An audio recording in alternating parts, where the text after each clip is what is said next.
শুভ সকাল, নতুন একটা ব্লগে আপনাদের সবাইকে স্বাগত। এখন বাজে 8:30। এখন থেকেই ব্লগটা শুরু করলাম।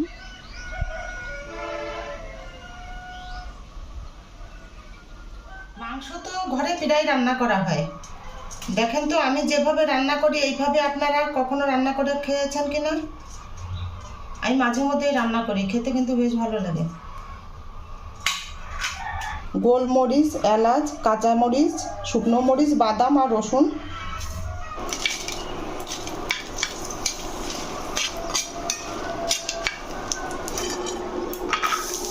একবারেই দিয়ে দিলাম।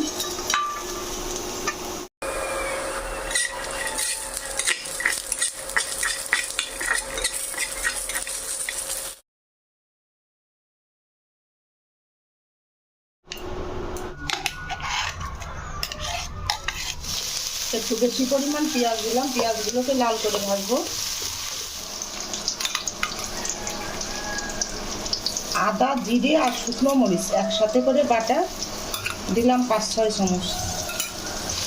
লবণ, হলুদ, ধনিয়া গুঁড়ো 1 চামচ দিলাম আর স্পেশাল মশলা।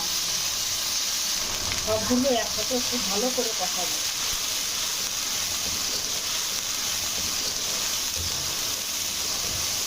ওখানে দিলাম আলু,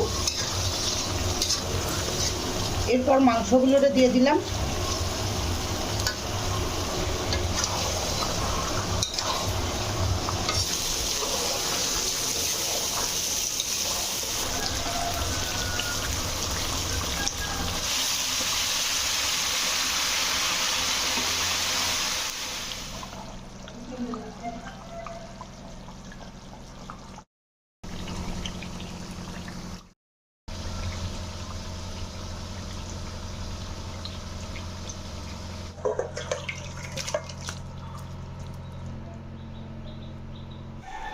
পোলাও, চিকেন কষা আর সালাদ, এই ছিল আজকে দুপুরের আয়োজন।